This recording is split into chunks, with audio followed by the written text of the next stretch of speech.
Welcome. My name is Elaine Miller-Karras, and I will be talking about the zones.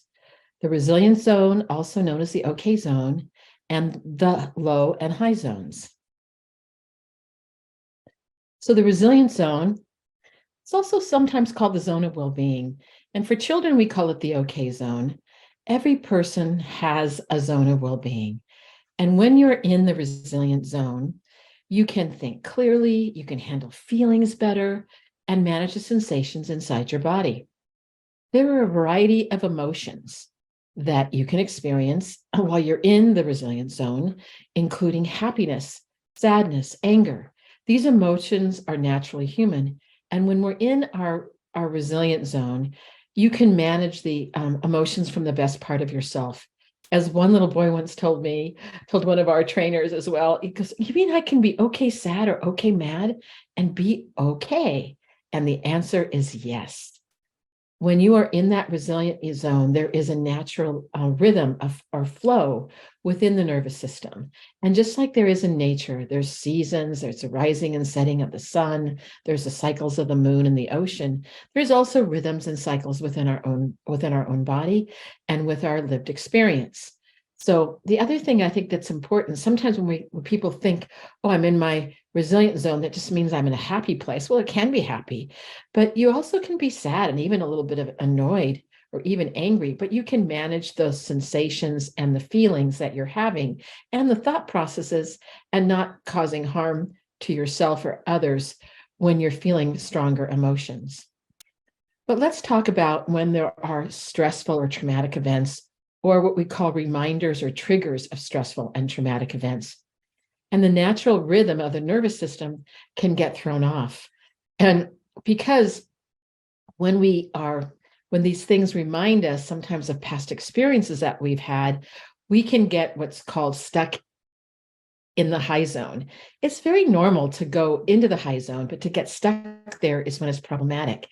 And when we're in that high zone, we might feel edgy, irritable, manic. We might have angry outbursts and pain.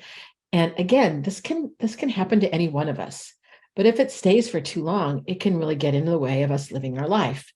But the other thing that can happen is we can get stuck or get bumped into the low zone. And in the low zone, we may feel disconnected from people. We may not be exhausted, fatigued, maybe even feel numb.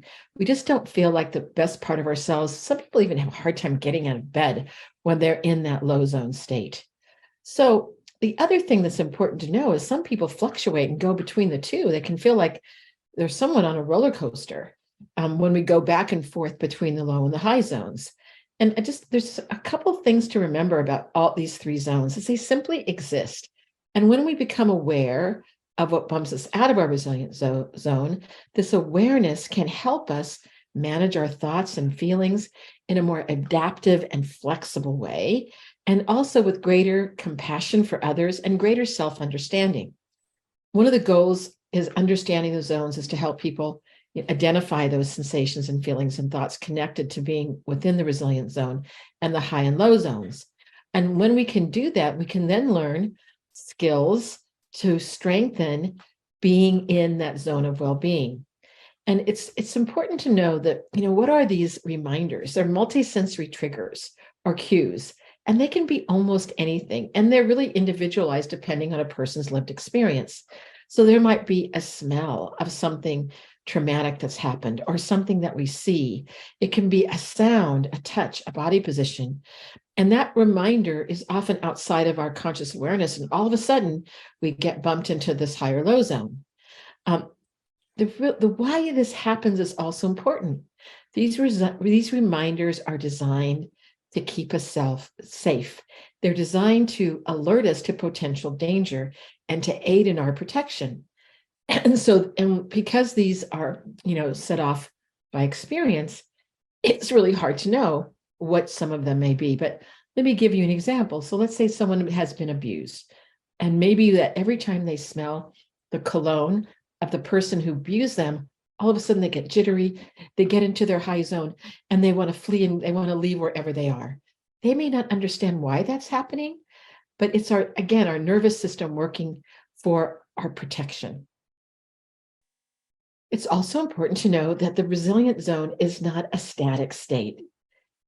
It fluctuates. It may fluctuate within the day. So if I, for example, get up in the morning and I feel, oh, I have a really ample resilient zone today, but maybe I get some bad news, and maybe my zone's not quite as wide. Maybe it narrows a bit. Um, and so, but then after I realize that there are things I can do to solve the problem, my resilient zone may widen again. But what we want to do with wellness skills, if some of you feel like, I don't even know if I have a resilient zone, right? That maybe you feel like it doesn't have a wide width, we want to help people learn wellness skills so they can expand their resilient zone. And of course, teaching this to children can be very important. Here's an example of a school in Atlanta, Georgia, who teaches all the children in the school about the zones. So they gave an assignment for the children to take home large pieces of white paper. And so their assignment was to track their zones in a 24-hour period. And the children, when they brought them back to school and they put them on the classroom walls, some of the comments the children's made were like, oh, my goodness, I'm like other children. I thought I was the only one that got bumped out of their zone. So I think the other aspect of learning about the zones is helping children understand in this kind of non-pejorative, non-negative way about what happens to all of us as human beings. Because I often ask this question, how many besides you have ever been in your high zone or in your low zone? And oftentimes everyone raises their hand because they know the experience. Again, the issue if we get stuck in the high or low zone is when it becomes problematic. So as we end today with our lesson about the zones, it's important for all of you that are listening to this little lecture.